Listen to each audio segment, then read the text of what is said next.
Come, come, whoever you are, wanderer, worshiper, lover of leaving, ours is no caravan of despair. Come, yet again come.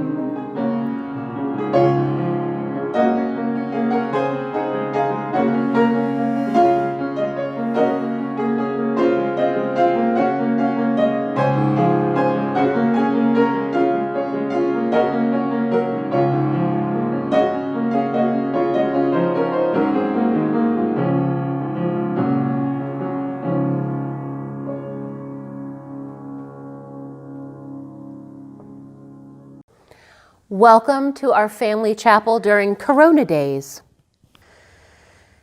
We're having some different times, some special times. We get to spend more time with our family than we normally would. But these days are different, and they are what we make of them.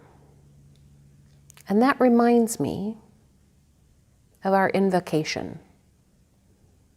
Do you guys remember it? We say it every Sunday in chapel, and you can say it with me anytime you want now. It starts like this. See if you remember it. This is indeed a day that God has made. Let us then rejoice in it and be glad, and let us count our many blessings. Let us be grateful for the capacity to feel and to understand. Let us be grateful for the incredible gift of life.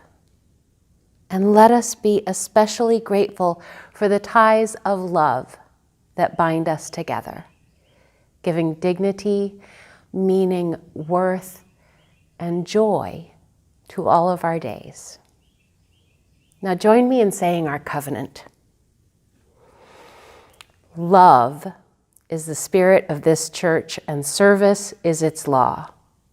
This is our great covenant, to dwell together in peace, to seek the truth in love, and to help one another.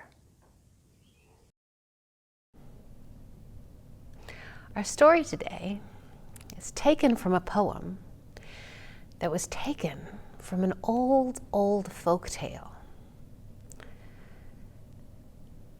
It's amazing how stories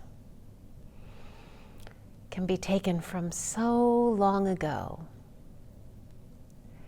and still make so much sense today. I find that amazing. The story that we're hearing today is called The Woman Who Outshone the Sun. And it comes from the indigenous people, the Zapotec people of Oaxaca, Mexico, down in the mountains, in the beautiful, lush mountains of southern Mexico. It's written by Alejandro Cruz Martinez, and the beautiful illustrations are by Fernando Oliveira.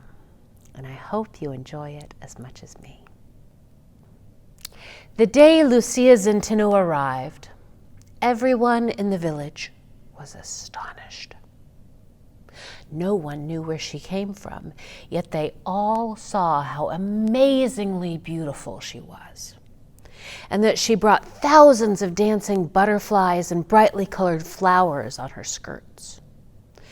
She walked softly, yet with quiet dignity, her long, unbraided, flowing hair behind her. A loyal iguana walked at her side. No one knew who she was, but they did know that nothing shone as brightly as Lucia Zenteno. Some people said that Lucia Zenteno outshone the sun. Others said that her glorious hair seemed to block out the light. Everyone felt a little afraid of someone so wonderful, yet so strange. There used to be a river that ran by the town, almost the same river that runs by there now.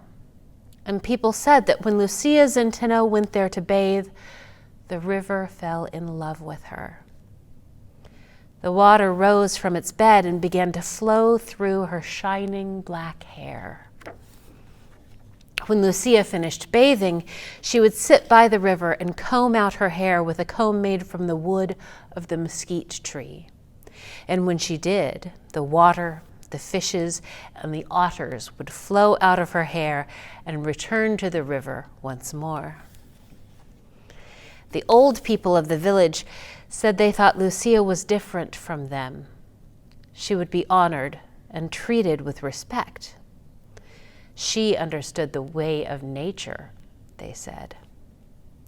But some people did not listen to the elders. They were afraid of Lucia's powers, which they did not understand. And so they refused to answer Lucia's greetings or offer their friendship. They called her cruel names and spied on her day and night. Lucia did not return the meanness of the people.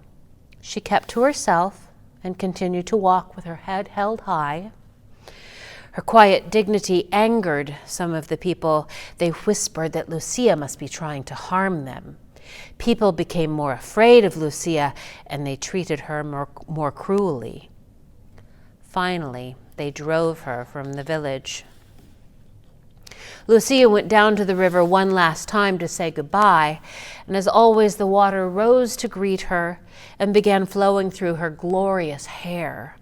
But this time, when she tried to comb the river out of her hair, the river would not leave. And so when Lucia Zenteno left the village, the river and the fishes and the otters went with her, leaving only a dry, winding riverbed, a serpent of sand where the water had been. Everyone saw that Lucia Zenteno was leaving and that the river, the fishes, and the otters were leaving with her. The people were filled with despair. They had never imagined that their beautiful river would ever leave them, no matter what they did. Where once there had been green trees and cool breezes, now no more rain fell, no birds sang, no otters played. The people and their animals suffered from thirst. People began to understand as never before how much the river, the fishes, the otters, even the trees and the birds had meant to the village. They began to understand how much the river had loved Lucia Zenteno. The elders said that everyone must search for Lucia and beg her forgiveness. Some people did not want to. They were too afraid. But when the drought continued, everyone finally agreed to follow the elders' advice, and so the whole village set out in search of Lucia. After many days of walking, the people found the iguana cave where Lucia had gone to seek refuge. Lucia was waiting for them, but they could not see her face. She had turned her back to the people. At first, no one dared say a word.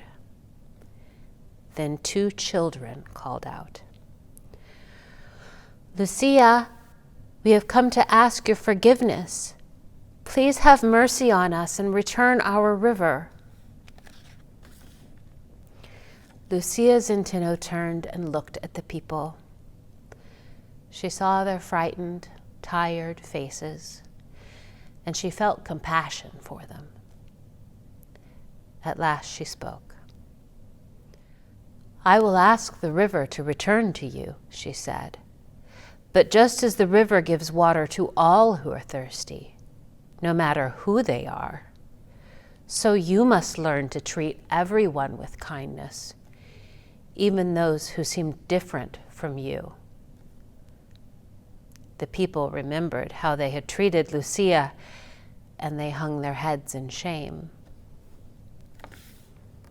Seeing that the people were truly sorry for what they had done, Lucia returned with them to the village and began to comb out her hair. She combed out the water, she combed out the fishes, she combed out the otters, and she kept on combing until the river had returned once more to where it belonged. The people were overjoyed to have their river again.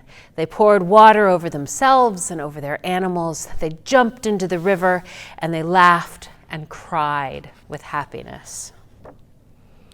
In all the excitement, no one noticed at first that Lucia had disappeared again. When the children asked the elders where she had gone, the elders replied that Lucia had not really left them. Though they would not be able to see her, she would always be there, guiding and protecting them, helping them to live with love and understanding in their hearts. The end. For our prayer today, I would ask you to remember our peace practices, to be kind in word and deed, to respect yourself and everyone and all things, and that everyone gets to play. Be kind in everything you say and everything you do. It's when we can strive for our whole lives. Be kind. Just keep trying on that one. Be kind to the earth. Be kind to the animals. Be kind to all the people. Be kind.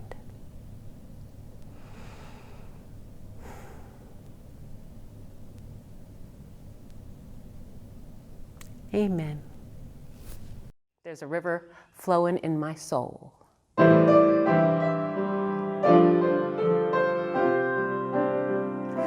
There's a river flowing in my soul.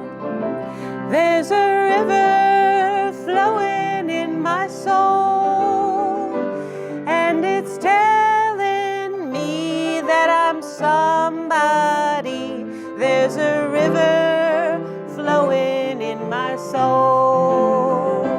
There's a river flowing in my mind.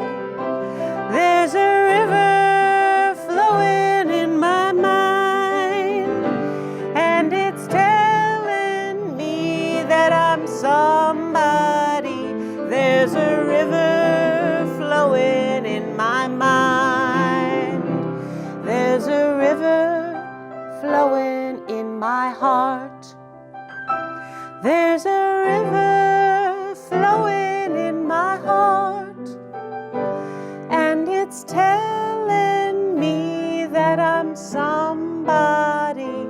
There's a river flowing in my heart.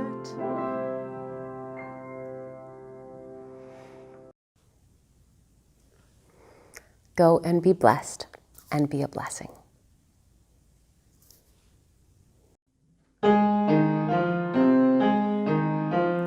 Go now in peace, go now in peace. May the love of all surround you everywhere, everywhere you may go.